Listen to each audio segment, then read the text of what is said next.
সবাইকে জানাই অনেক অনেক শুভেচ্ছা এবং অভিনন্দন। প্রিয় দর্শক শ্রোতা, আপনারা জানেন যে পাশকাঠি জন্মানোর জন্য চারা রোপণ থেকে 12 দিনের মধ্যে যে সারটা প্রয়োগ করা হয়, এই সারটা অধিকতর চারার জন্য গুরুত্বপূর্ণ। অনেকে আছে যে আসলে শুধু ইউরিয়া সার প্রয়োগ করে থাকে, কিন্তু আমাদের আবাদি জমির ক্ষেত্রে যেগুলো প্রয়োগ করতে হবে আমরা সেগুলো নিম্নে ভিডিওতে তুলে ধরার জন্য চেষ্টা করে থাকি। দেখুন, এখানে ইউরিয়া আছে, টিএসপি এবং ডিএপি এবং এর সাথে সালফার আছে, এবং এই সালফারের সাথে অনেক রকমের ভিটামিন যোগ করা হয়েছে, এবং যে ভিটামিনগুলো বর্তমানে 1 থেকে 15 দিনের মধ্যে প্রয়োগ করলে আপনাদের জমিতে যে চারা রোপণ করেছেন এই চারার অনেক পাশকাঠি জন্মিবে। তো যাই হোক, আমাদের এখানে এক কৃষক দেখেন তার জমিতে পাশকাঠি বৃদ্ধি হওয়ার জন্য সার প্রয়োগ করছে। এই জমিতে যে পরিমাণ সার প্রয়োগ করা হয়েছে সেই সম্পর্কে পুরোটা আজকে বলবো।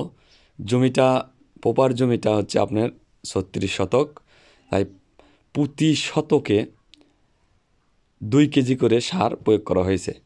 প্রতি শতকে 2 কেজি সার প্রয়োগ করা হয়েছে। এখন এই 2 কেজি সার কীভাবে প্রয়োগ করবেন? একবারেই প্রয়োগ করবেন না হচ্ছে আপনার বারবারে প্রয়োগ করবেন? দেখেন, প্রথমত আমরা আপনাদেরকে বলে থাকি সারগুলো একবারে প্রয়োগ করবেন না।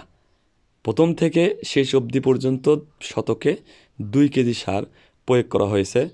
এইগুলো হচ্ছে পাশকাঠি জন্মানোর জন্য যে সারগুলো প্রয়োগ করা হয়ে থাকে। আর বিঘাপতি এই সারগুলো প্রয়োগ করা হয়ে থাকে।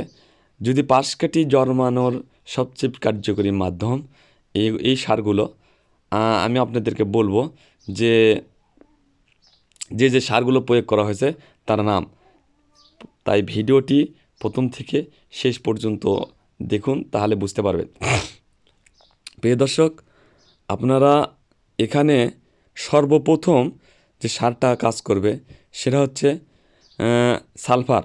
অনেকেই এই সালফারের কথা বললে বোঝে না, হয়তোবা থিওভিট নামে চেনে অথবা মনোভিট নামে চেনে, যে কোনো কোম্পানির হতে পারে। এখানে কোম্পানি হাইলাইট করে আপনাদেরকে বলা হচ্ছে না। এই সালফারগুলো 2 কেজি মাত্রায় বিঘাপতি প্রয়োগ করবেন। 2 কেজি মাত্রায় বিঘাপতি প্রয়োগ করবেন, এবং বিভিন্ন যে সার আছে ডিএপি, টিএসপি, ইউরিয়া, ফসফেট,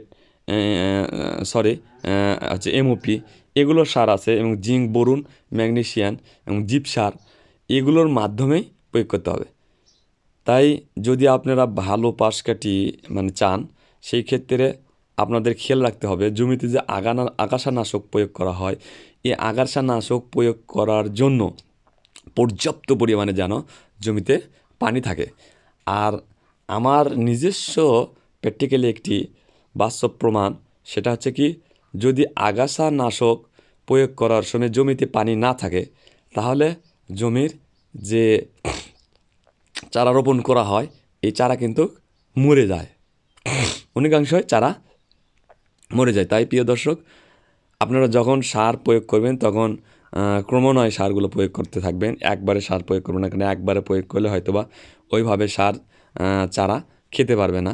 তাই ডিএপি, টিএসপি, এমওপি এবং জিঙ্ক, বোরন, ম্যাগনেসিয়াম, জিপ এবং কপার এবং মিশ্র সার, এবং এছাড়াও আরও যে ভিটামিনগুলো আছে সেগুলো একের পর এক দিয়ে জমিতে প্রয়োগ করবেন। এতে দেখা যায় যে আপনার জমির গ্রোথ এবং পাশকাঠির গ্রোথ সমান্তরাল হবে, এবং জমিতে যখন ধান পাকবে তখন পুরো জমির ধান একসাথে পাকবে। তাই ভালো থাকুন, সুস্থ থাকুন, দেখা হচ্ছে নেক্সট কোনো ভিডিওতে। আল্লাহ হাফেজ।